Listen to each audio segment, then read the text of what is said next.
দিলগুলো সব এইভাবে, কাজলটাও এইভাবে আমি দেখাই দিব, এইটাই তুমি করবা, কারণ এটা তোমার চোখেই যাবে, অন্য কারো চোখে যাবে কিনা আমি জানি না, তুমি একবারেই পারবা, আমি খালি জাস্ট একটা অ্যাক্টিভিটিস দেয়।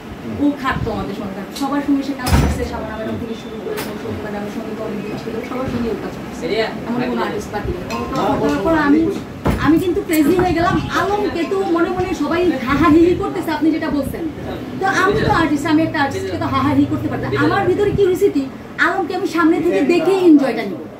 হ্যাঁ, আর আপনি যেটা বললেন যে বারবার এসে ওই লিখে যায়, একটা বকা দিয়ে যায়, আসলে সে আরো 2-3টা কমেন্টসের রিপ্লাই দেখে, তার কমেন্টসের রিপ্লাই কে কে দিল সেইটাও দেখে, সেটাও দেখার জন্যই আসে, আরো আইডি নিয়ে আসে, ভিউ করে। আমি দেখি আমার মানে আমি ইউটিউব চ্যানেল খোলার পর আমার দুটো চ্যানেল, একটা ফিল্ম অ্যাক্টার্স আর একটু কৃতি মাল্টিমিডিয়া, এগুলোতে আমি যখন কমেন্টসগুলো আমার মনে করি, তুই তো আমাকে কমেন্টসগুলো প্রতিদিন সকাল বিকাল আমাকে 1 ঘন্টা পরে 10 মিনিট পর পরে কমেন্টসগুলো এসে দেখা, দেখো মনি এই লোকটা 3বার এই আইডিতে ঢুকছে, আলম ভাইয়ের এই আইডিতে ঢুকছে, 3বার এই কমেন্টস করছে, আবার রিপ্লাইয়ের জন্য অপেক্ষা করতেছে, আরেকজন রিপ্লাই দিচ্ছে, ওই রিপ্লাই সে একটা অ্যান্সার দিয়ে দিচ্ছে সাথে সাথে, দেখবে এখন আরেকজন একটা কমেন্টস করলে সে সাথে সাথে, এটাই কিন্তু হচ্ছে, সে কিন্তু ভিউ করতেছে, মজাও নিতেছে। তো তখন আমি একটু মনে মনে ক্রেজি হলাম, এখন মুখ ফুটে বলতেও পারতেছি না, সইতেও পারতেছি না। পরে আমি মিলনকে বললাম যে ঠিক আছে, ছোট ক্যারেক্টার বড় ক্যারেক্টার একটা বড় কথা না, এলিন ভাই টিম মেকার বা হ্যাঁ ইভান ভাই,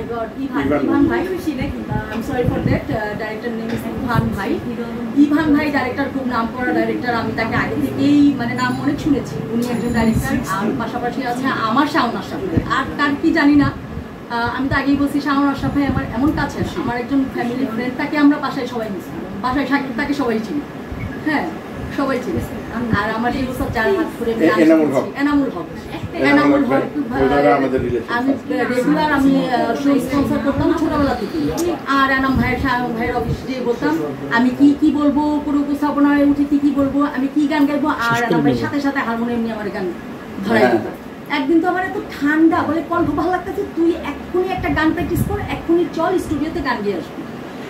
আমিও তো তার মতো হুজুর মানে ঠিক আছে পরে যে গান গাইলাম, খুব ভালোই লাগছে, গানটাও খুব সুন্দর ছিল। আচ্ছা, লাস্টের প্রশ্ন আমি কি করে শেষ করছি, সেটা হলো যে ইভান ভাই যে পরিচালক আপনাদের এই ছবির, অনেক নায়িকা কি অফার দিয়েছে? না শেষ ভাই, একটা সেকেন্ড, তো এই হ্যাঁ আরে এইটা শেষ করি। তো অনেক নায়িকাদের সে অফার করছে, কিন্তু কেউ রাজি হন নাই এই ছবিতে, আপনার সময়কার নায়িকারা, কিন্তু সবাই ইগনোর করেছেন। কিন্তু আপনি কোন সাহস নিয়ে বা কি মনে করে এই ছবিতে অ্যাড হলেন?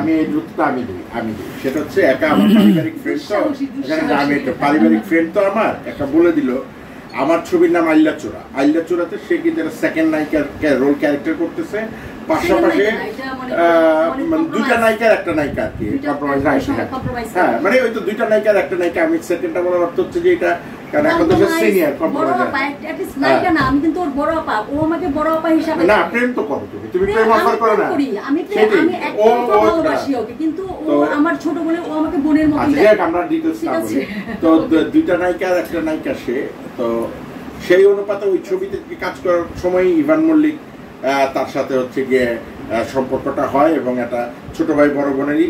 তো তখন ইভান মল্লিক এই ছবির জন্য তাকে রিকোয়েস্ট করে, এবং ক্যারেক্টারটা ডিফারেন্ট হওয়াতেই এই বাদশাদা কিং এ একা এই ছবিতে অভিনয় করছে, আর অন্য কোনো কারণ নাই, রহস্য নাই। হ্যাঁ, আমি শর্টলি শেষ করে দিই। প্রথমত ডাইরেক্টর ইভান ভাই, হ্যাঁ ওনার প্রতি আমি অনেক মানে প্রথম থেকে অনেক নাটক দেখেছি, ও আমার খুব ভালো কাজ করবো সে একটা অপেক্ষায় ছিলাম। অ্যান্ড আলমের ব্যাপারে যে সবাই গুঞ্জন করছে, আলম এই সেই শুটিং রহস্যজনক একটা হঠাৎ আচমকা চমকাইয়ে দিচ্ছে, রিলস নাটক এটা সেটা কথা বলে কবিতা আবৃত্তি গান, মানে হঠাৎ আমরা চমকে যাচ্ছি, আরে আলমের গান গাইতেছে, দেখি পুরোটা দেখি কি করলো, আমরা নিজেরাই একটা মাথার সাথে 4টা মাথা যোগ হয়ে যায়, তারা তাদের মোবাইলে ওঠার দিয়ে মানে সবার মোবাইল থেকে ভিউ হচ্ছে। তো আমি এটা মনে মনে রাখলাম যে তাহলে ইভান ভাই আছে আর শাওন ভাই আছে, তা আমিও মাঝখানে একটু মানে ক্রেজি যে আমি আলোকে দেখবো সামনে থেকে, এটাই কিন্তু বড় সত্যি কথা।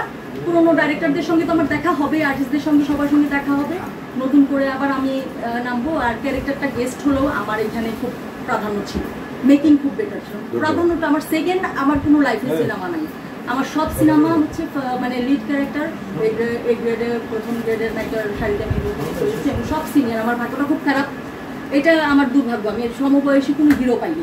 শাওন ভাই, এটা আপনার উপর আমার একটা বিচার, যে আমি কেন সমবয়সী হিরো পাইলাম না, এটা ওইটা আরেকদিন আমার সব হয় সিনিয়র। ওকে হ্যাঁ কাপু ওকে ঠিক আছে ধন্যবাদ কালকে আপনি বাসায় আসবো সবাই সিনিয়র আর না হয় junior।